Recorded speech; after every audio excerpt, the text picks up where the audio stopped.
Когда-то я уже делал обзор на простецкий выжигатель по дереву. Отзывы от людей о нем были не очень хорошие. Ну что же, держите в сравнении выжигатель по дереву и коже Intertool. Хотя, как по мне, это больше похоже на паяльник. Поехали!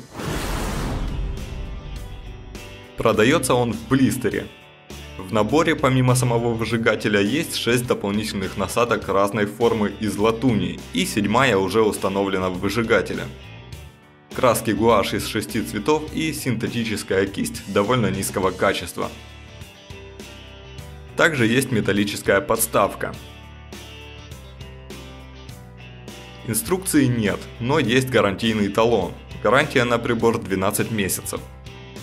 Корпус выжигателя выполнен из пластика, есть резиновая насадка в том месте, где мы держимся рукой.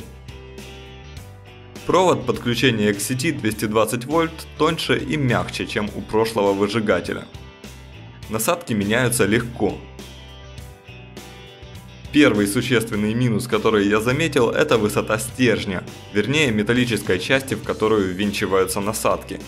Она слишком большая, поэтому если держать прибор как карандаш, то руке некуда упереться, она постоянно на весу. Нагревается и остывает выжигатель медленно, что ожидаемо, учитывая его конструкцию. Теперь посмотрим, какой эффект производит каждая насадка, и попробуем сделать какую-нибудь работу.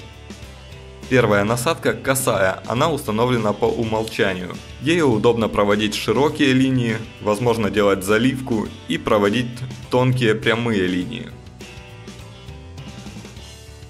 Кстати, когда меняете насадки в горячем выжигателе, не советую вкручивать холодную насадку голыми руками. Она очень быстро нагревается до температуры, достаточной, чтобы обжечь пальцы.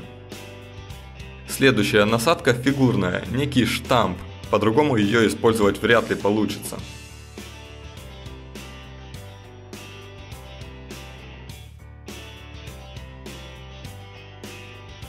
Второй штамп с квадратом в центре.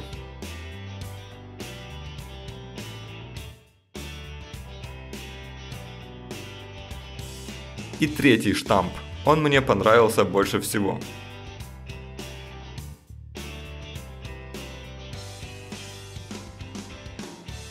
Следующая насадка прямая, почти то же самое, что и косая. Удобно делать широкие линии, а вот тонкие и прямые не очень. Конической насадкой удобно проводить тонкие линии, но она очень острая и поэтому чувствительна к неровностям на дереве. Последняя насадка тонкая, и она мне показалась наиболее удобной для выжигания линий. Ею удобно проводить линии средней толщины, и она не чувствительна к рельефу дерева, потому что имеет сглаженный наконечник.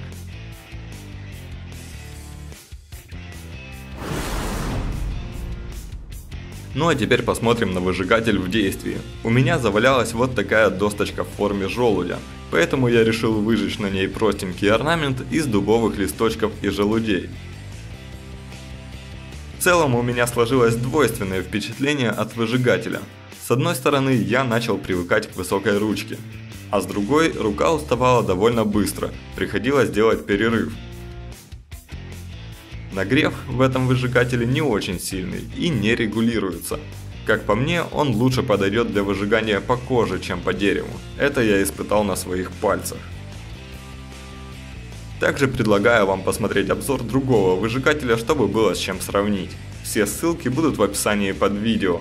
Пишите, что думаете, и ставьте лайки, если видео вам понравилось.